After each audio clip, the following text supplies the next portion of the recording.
Bismillahirrahmanirrahim. Assalamualaikum warahmatullahi wabarakatuh. Shalom alaikum. Shalom. Om Swastiastu. Namo Buddhaya. Salam kebajikan. Sampurasun. Rahayu rahayu. Salam sejahtera untuk kita semuanya. Selamat siang. Alhamdulillahilladzi hadana li hada wa ma kunna linahtadiya laula an hadanallah.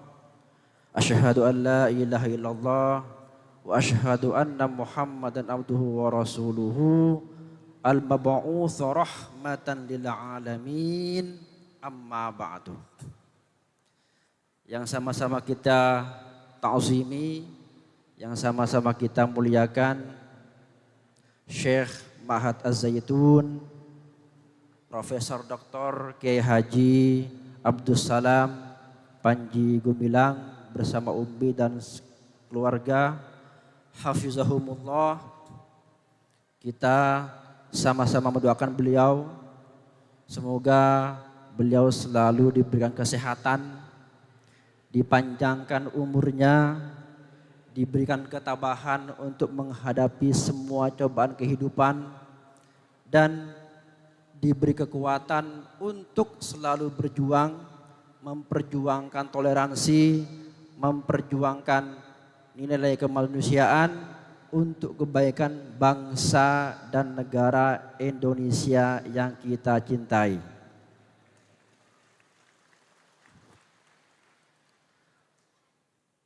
Para alim ulama, para asatid dan juga asatidah, para wali santri, para santri putra dan putri yang hadir di sini semuanya, kita doakan semoga mendapatkan rahmat dari Allah Subhanahu wa taala.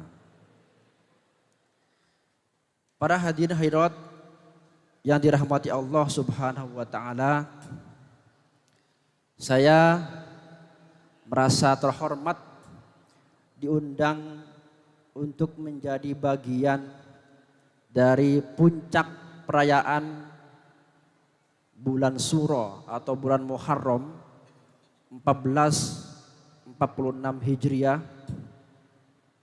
Tentu saja ini merupakan karunia dari Allah Subhanahu wa taala, di mana saya dipanggil untuk melihat bagaimana pesantren yang saya dulu tahunya hanya di media saja, tetapi saat ini saya benar-benar diberikan nikmat oleh Allah untuk hadir secara langsung menikmati keindahan suasana di pesantren Az-Zaitun.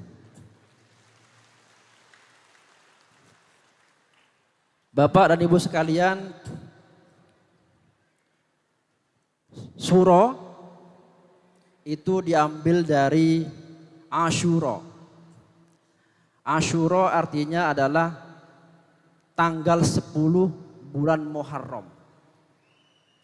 Nah, Asyura inilah yang kemudian diambil oleh Sultan Agung Mataram saat itu untuk menjadi salah satu nama bulan di Jawa, yaitu Suro.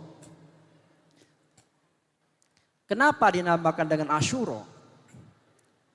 Saya ingin membacakan alasan kenapa bulan Suro itu dinamakan dengan Asyura. Saya langsung bacain aja kitabnya ya, supaya saya tidak dianggap sebagai penyimpang agama atau mungkin saya juga dianggap sebagai penista agama. Makanya saya langsung bacakan dalilnya saja.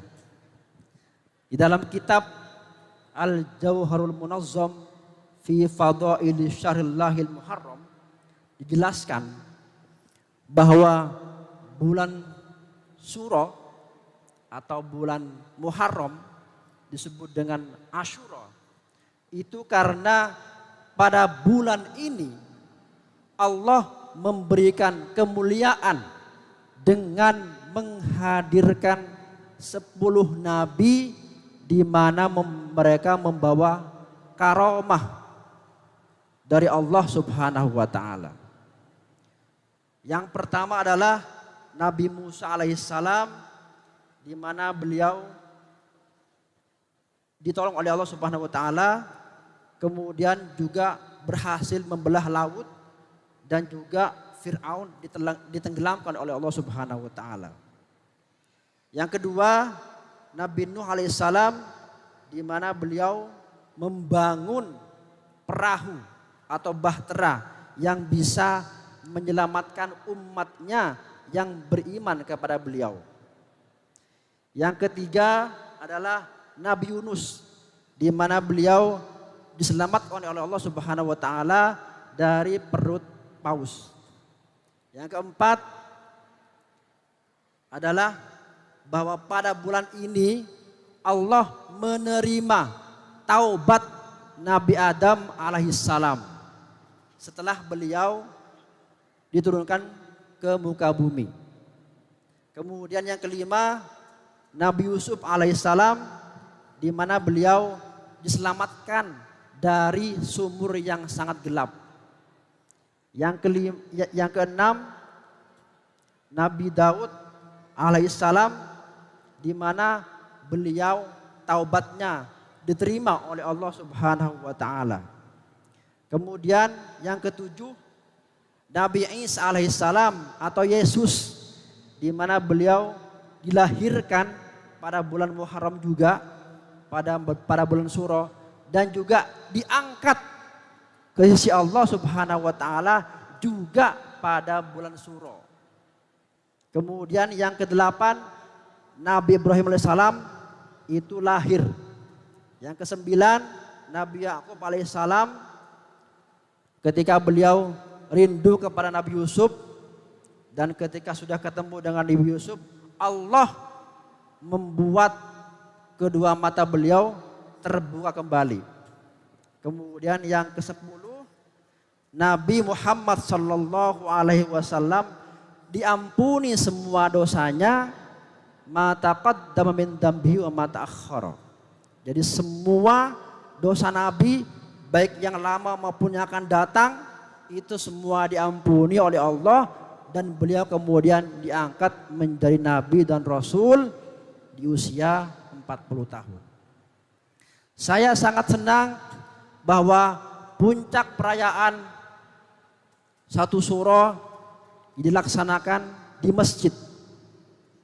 Dulu di masa Nabi, masjid itu seperti gedung serbaguna ya.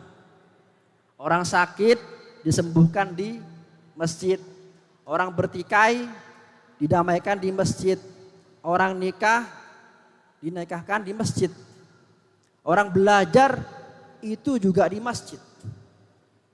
Beda dengan sekarang. Kalau sekarang itu banyak sekali masjid itu hanya difungsikan sebagai tempat sholat saja. Selain waktu itu dikunci pintunya. Oleh karena itu sekarang itu ada anekdot. Dulu ketika masjid baru akan dibangun, ngemis minta kepada musafir di jalan. Tapi begitu masjid sudah terbangun, para musafir nggak boleh masuk. Mestinya para musafir kan termasuk penanam saham di masjid. Tetapi sayangnya mereka itu tidak boleh masuk ke masjid karena masjid dikunci kecuali untuk waktu-waktu sholat saja. Oleh karena itu saat ini masjid itu banyak sekali yang keluar dari fungsi yang sudah digariskan oleh Rasulullah Shallallahu Alaihi Wasallam sebagai pusat pergerakan umat Islam. Oleh karena itu saya sangat senang bahwa Az-Zaitun sebagai masjid besar itu membuka masjidnya bagi siapapun tanpa pandang bulu, tanpa pandang agama, semua bisa masuk ke sini. Menariknya adalah masjid ini bernama Rahmatan lil Alamin. Rahmat bagi semesta alam. Di dalam agama Islam itu, rahmat itu lebih luas daripada al-hub, daripada cinta. Jadi kasih itu lebih luas daripada cinta. Orang yang rahmat itu pasti hub. Tetapi orang yang hub belum tentu rahmat. Oleh karena itu Allah menyandang namanya bukan sebagai Al-Muhib, Sang Maha Pencinta, tetapi sebagai Ar-Rahman, yang mengasihi semua makhluknya tanpa terkecuali. Apapun agamanya, selama dia baik, Allah terbuka. Allah menerima hamba-hambanya yang mau menuju kepadanya. Jadi rahmatan lil alamin yang disandang oleh masjid ini sudah tercapai maknanya dengan kehadiran para tokoh-tokoh agama, para tokoh-tokoh budaya, dan seluruh mereka di sini duduk dengan bahagia, duduk dengan senang, sehingga dengan demikian maka tercapailah cita-cita Rasulullah sebagai dasar membangun sebuah masjid, di mana masjid merupakan pusat pergerakan umat tanpa peduli agama apapun. Siapapun selama dia ingin memajukan umat itu oleh Nabi diterima untuk masuk ke dalam masjid. Oleh karena itu saya sangat senang, saya juga berdoa semoga pesantren ini terus berjaya, terus diberikan kekuatan, terus sabar, dan terus menerus berjuang agar Indonesia ini cepat maju, cepat terhindar dari banyak kerusakan. Karena bagaimanapun Muharram itu artinya bulan suci. Muharram itu artinya bulan yang suci. Suci dari kerusakan, suci dari korupsi, suci dari pertikaian, suci dari pertengkaran. Artinya merayakan satu Muharram itu berarti merayakan persaudaraan, merayakan kerukunan, merayakan ukhuwah basyariyah dan juga ukhuwah watoniyah. Selamat untuk Az-Zaitun, selamat berjuang, tetap semangat menuju Indonesia maju. Merdeka. Assalamualaikum warahmatullahi wabarakatuh.